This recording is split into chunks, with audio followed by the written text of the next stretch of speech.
Hi, I'm Zibby Owens, and you're listening to Moms Don't Have Time to Read Books. This 30-minute podcast features a new author interviewed by me every single day, 365 days a year, for about 30 minutes. I am also the publisher for Zibby Books, which publishes 12 books a year in fiction and memoir. Our books are already out now. You can check it out on zibbybooks.com. And we have a magazine called Zibby Mag, where we have lots of wonderful essays and lifestyle features. That's at zibbymag.com. We have classes at zibbyclasses.com. And I recently opened a bookstore in LA called Zibby's Bookshop at 1113 Montana Avenue at 11th Street in Santa Monica. I hope that you are able to enjoy some of our other offerings. But this here podcast is the basis of all of it and started in 2018. And no matter what I do, this is basically my favorite thing. Enjoy.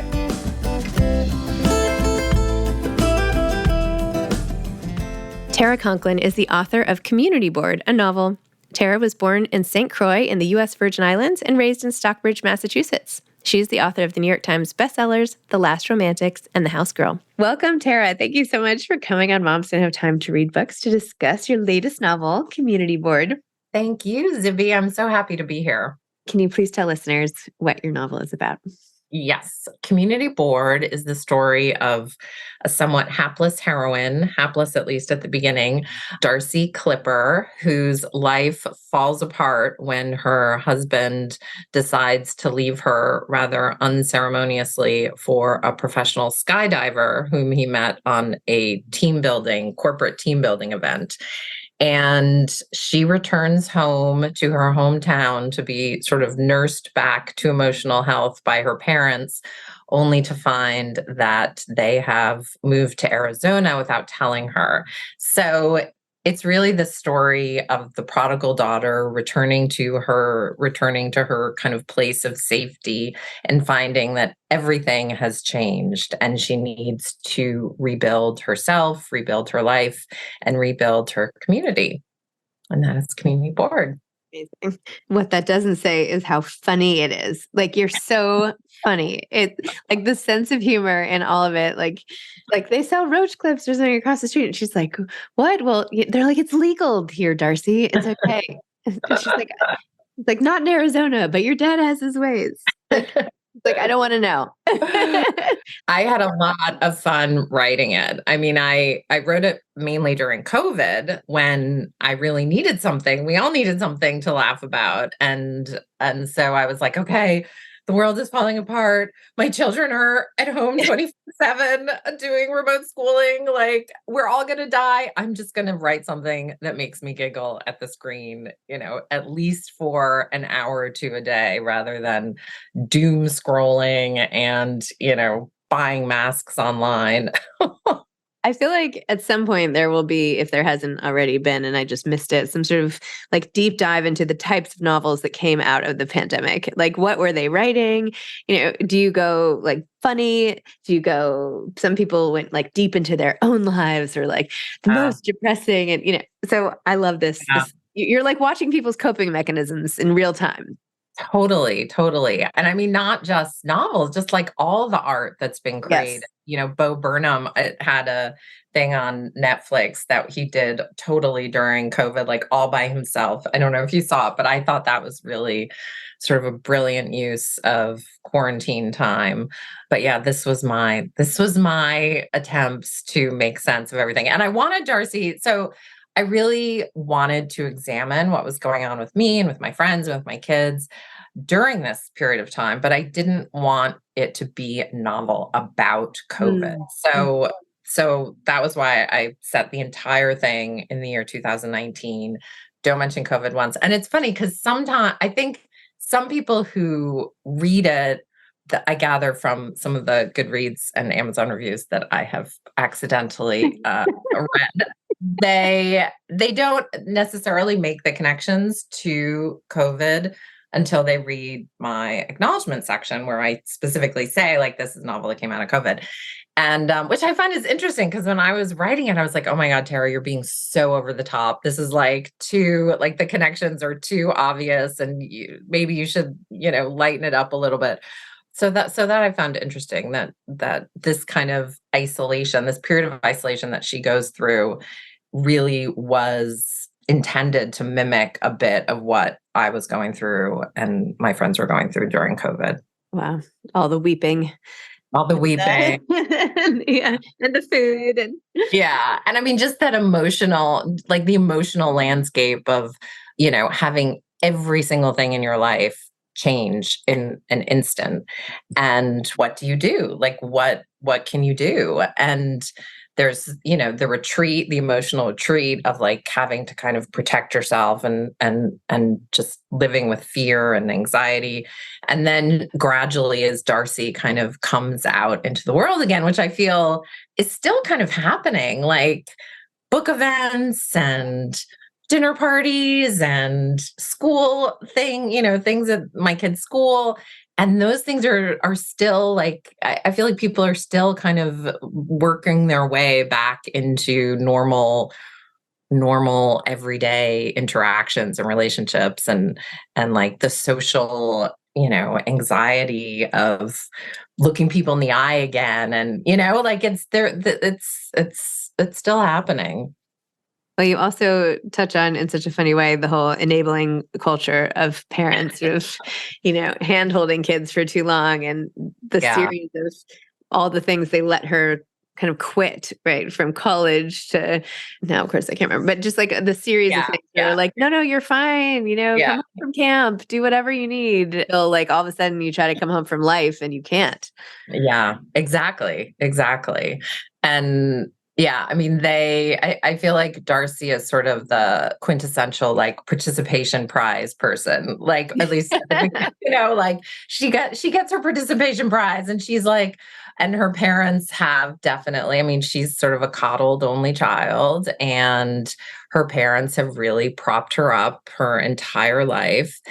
And when they're not there, I mean, she's 29, and I feel like maybe I was poking a little bit of fun at sort of what I view as like the millennial, like the millennial kind of culture of, the kids who live with their parents until they're in their 30s, and they have really done that for her. And she, there's one point in the book where she says, I've become an emotional blood-sucking leech, and my parents have crossed state lines to escape me. So she kind of has that So funny. realization that she does need to stand on her own. She needs to find herself. And that's that's really the arc of the book. And of course I tell it through a lot of board posts. Yes. Are you during COVID or now or whatever? Which boards do you follow? Like for your like which ones? Well, Where did the inspiration come from? yeah. Well, I had, and probably still do have, I will admit, a sort of unhealthy obsession with my neighborhood next door board. And when the idea for this book was first kind of percolating, because I had the idea before COVID, because I would read these posts and I would just be like, holy cow. Are these people? And like, there's so much drama and so much tragedy and so much comedy and pathos and kindness and racism and sexism. And I mean, every good thing, every bad thing shows up on these boards. And I was like, I don't need to, there's a novel right on an everyday, a Wednesday in the middle of June in Seattle.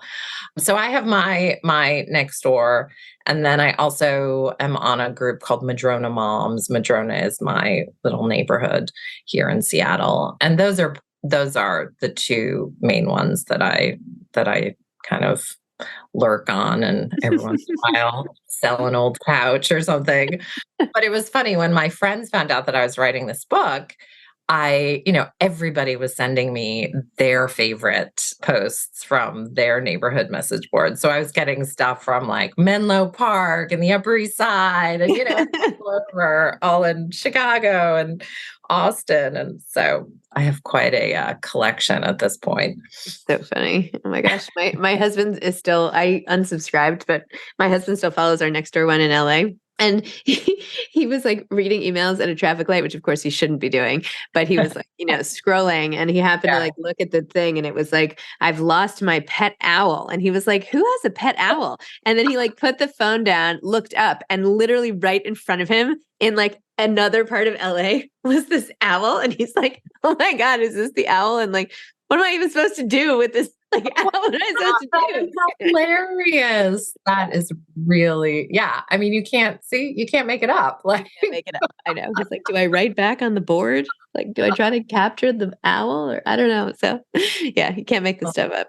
Yeah. Well, that was the like lost pets was obviously a big part of the book. And that's sort of her first foray back into the world. Yeah. And catching birds, she put a piece of bacon on her head and kind of walked around the park hoping the bird would swoop down. But yeah, there's so much. So you probably do not have time to lurk on these boards. I was before, but the problem is every time the emails would come, you'd have to go click and then log in. Yeah, They wouldn't just like be there. So then I'd have to go in. I don't know. I don't like that. Then I would forget my password, or it wouldn't be saved on the right computer. Like, I don't know. I had access problems, basically. Too complicated for me. I hear ya. But I should go back to it because it is. You should not. You should not go back to it. Just step away. That's what I should do as well. I mean, I liked telling. I like sort of. I really enjoyed creating this narrative out of these. Because I have board posts, and then I have a kind of a more straightforward narrative, and then I have draft emails that she writes but does not send to her ex-husband. Which is also hilarious. Because that is something, I don't know, I very often will be like, really mad about something and like write the email, and then I'm like, okay, I need to step away. Save it. Yeah. I put it usually in a document though, because I'm so worried I'm accidentally going to send it, or I'll forget it's a draft, or I'll forget what it is, or I'll put somebody else the wrong email, or my kids will send it, or I don't know. So then I started password protecting Word docs. Now I can't remember any of my passwords. I have all these things like when I was really upset like years ago. And anyway, I can never read them again, which is probably fine. I should have just deleted them. But. Yeah. And the sort of cathartic, you had that release, you got it out on paper. And that was the important thing. Yes, that's always nice. But I do feel like also in community board, you totally tapped into the, almost 30. My life has to be set right now. This is the biggest turning point that you only realize when you're like post 40 was like totally not a turning point at all. It was just like a stepping stone, and that the real changes come a little bit later. Yeah, totally. I definitely remember that kind of, and it was dun dun dun, I'm gonna be 30. Yeah. And it is just kind of a little blip. You're not an adult even at that point. I mean, you pretend to be, but there's so much more waiting for her. And I mean, and that, I feel like Darcy, by the end of the book, she is, she's kind of found her family, like she's found her place and it really is a story about found family and kind of deciding where you're going to be and where you're going to stay and how you're going to build a life. And she's, just turned 30, and she's like at the beginning of that journey. Gosh. So this book actually came out quite a bit ago. I have no idea why it took us so long to even talk about it. I don't know what happened, but I was like, what? I've had that book forever. So have you written like an entire other book at this point, basically, or what's going on? Are you releasing another book like next month, or? Oh God, I wish. I am in such awe of those people the writers who can write books, one a year, the one a year people. I am working on another book, but it is not going to be ready for publication, and I don't know, maybe I'm more of like once every 3 or 4 months. So I'm working on a book, and I really enjoy writing different kinds of novels. I mean, my first was kind of historical fiction. My second was a big family epic. Well, maybe go into them more for people who haven't read those books. Oh, yeah. My first book was called The House Girl. And it's a dual narrative book. It's a story of a young lawyer in New York and a young woman who's enslaved on a tobacco plantation in Virginia in the 1860s. And it goes back and forth between those two time frames. So that was my first novel. And I wrote it because in my previous life, I was a lawyer, and I wrote it kind of while I was being a lawyer, and did not think at all that I was ever going to be sitting here talking to you about books, as a writer. I mean, when you talk about, starting your life or kind of reinvention, and that is definitely something that has happened to me over the past 10 years or so. So that was my first novel. And then my second was The Last Romantics, which was, it's about four siblings and a tragedy that takes place within this family. And it's set over basically 100 years. And it's narrated from the future by my protagonist, Fiona. And she is a poet, and she is kind of looking back on her life, and she's telling the story of her family. And then Community Board. And the next one, I mean, I'm kind of deep in it right now, and I don't have an elevator speech for it quite yet, but it's kind of a literary thriller. It's a story of a young woman. It's also kind of a love story, but it's about a murder of someone. Okay. That's pretty vague. Yeah, it is a little vague. And I guess the inspiration, I really haven't talked about this at all. So Okay. inspiration, I'm always really fascinated and horrified by women who do not support other women, and women who, like, my worst boss was a very successful woman. And I just remember, being like, why are you like this? Like, is it a hazing thing? Is it a, jealousy thing? Like, you have it easier than I had it because, like, generationally. But I'm one of three sisters, and, and I have a lot of very, very close female friends, and I just do not understand women who don't support other women. So, and kind of the epitome of that was the whole Ghislaine Maxwell thing with Jeffrey Epstein. And she, as like a person, is so just horrible. I mean, what she did year after year, and to these young women. So anyhow, that is sort of a very long-winded way of saying, like, that kind of betrayal, a woman betraying another woman, is sort of at the crux of this novel. That sounds really good. That sounds really good. I love that. Everybody can relate to that. Mean bosses and women, and unfortunately, we can all relate. That sounds great. So what do you do when you're not writing this next book and you're not promoting your other book? What do I do? Well, I just got back from a big family reunion in Vermont that we just missed all the flooding that is going on right now there. That was crazy. My gosh. And it was raining pretty much continuously during the trip, but it was still lovely to see. It was the first time we had all kind of been back together since COVID. And most of my family's on the East Coast. I'm originally from Massachusetts, and now that I live in Seattle, I don't get back, as I don't see them as often. So it was really nice. And my dad is one of 6 kids, and then he has 4 sisters, and they all have kids, and their kids all have kids. So it was like getting all of the like cousins and second cousins all together. And that was really fun. But when I'm just kind of at home, I like my garden. I garden, and I do a lot of yoga, and I teach. I teach at Hugo House, which is a center for writers here in Seattle.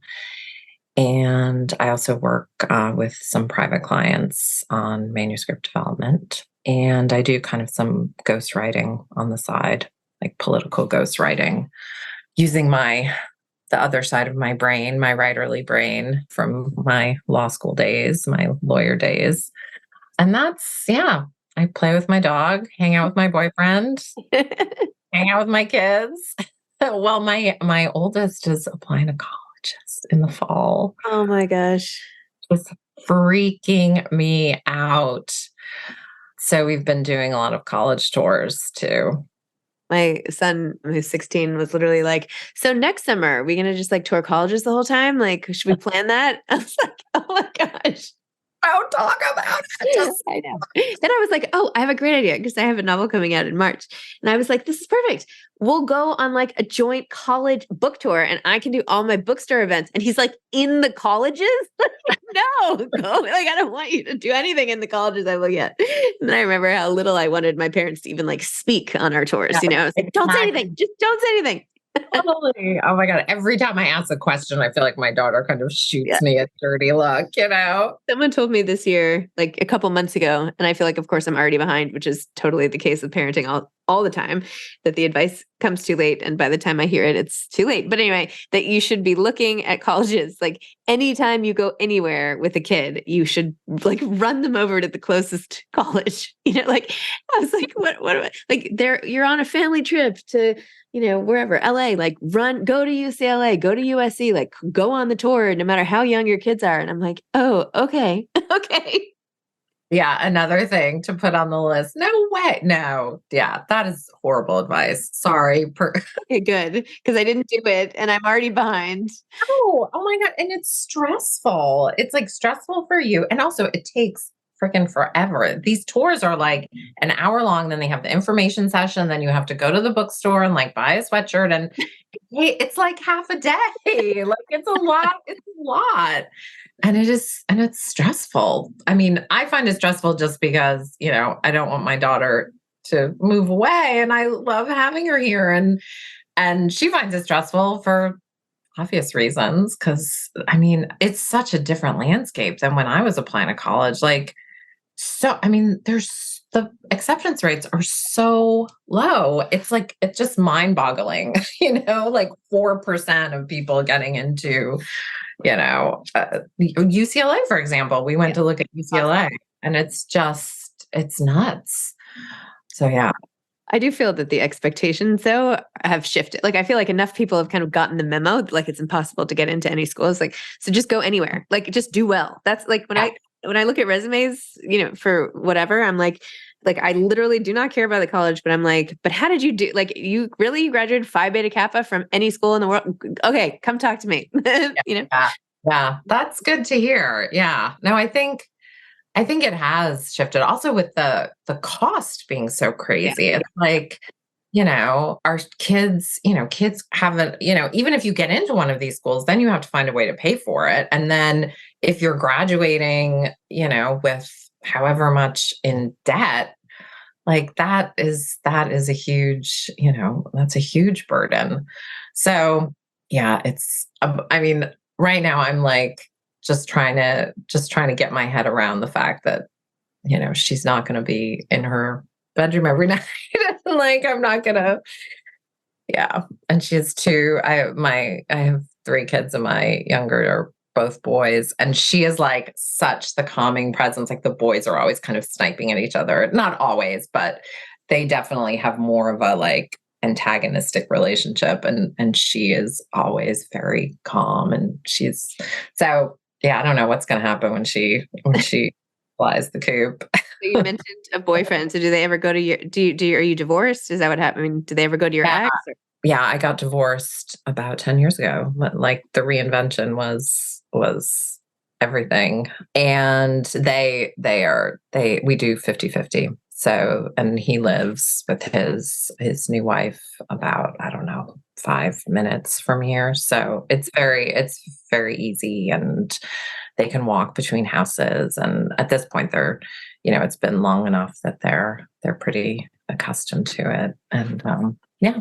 I have that too. I'm divorced and we live close by, but I feel like I went through some of the things that parents who have never had that go through only with college. Do you know what I mean? Like, at least I have time with the rooms empty. Like I've learned what to do with my life. Like I don't, right? We get like the early transition or something. Yeah, no, you're right. It is Not Yeah. that it's the same. It's not the same. I'm just saying, like, Yeah. at least there's some like training wheels on it or something. I don't know. Yeah.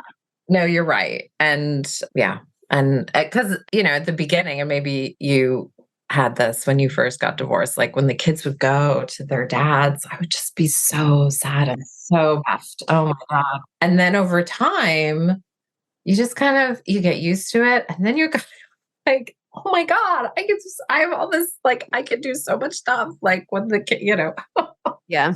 I would like sit in my son's room. I remember this one time in the beginning, like all the lights off at night and like all the kids' rooms were empty. And I was just sitting in his armchair, like holding his stuffed animals, like looking out the window forlorn. Like I was, I mean, it's so ridiculous. Like they were, this is not, anyway, it was so sad. And now I feel like I get sad only when they're really sad. Like if they're having a tough transition, then I'm back to being a mess. But if they're happy to go off, I'm like, okay. Yeah. Yeah. So anyway.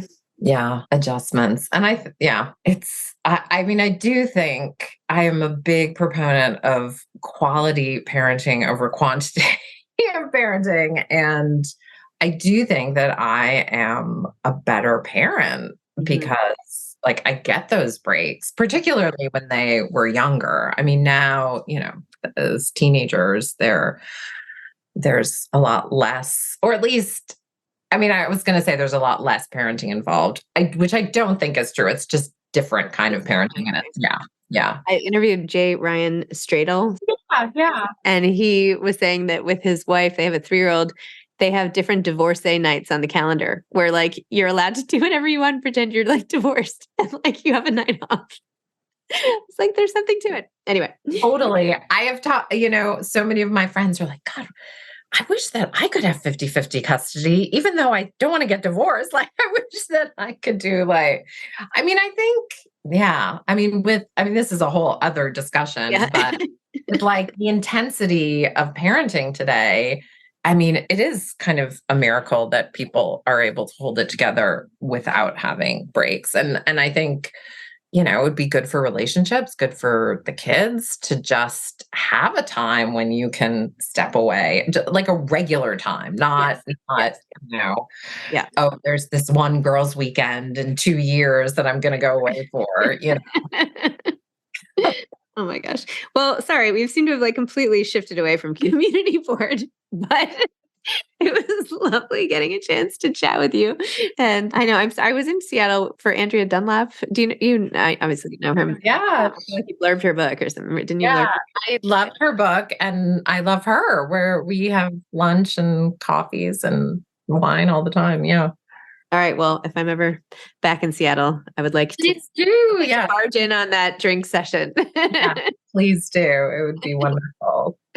All right. Well, thank you so much. Thanks for coming on Moms Don't Have Time to Read Books. And thank you, Zibby. This was great. Okay. Bye.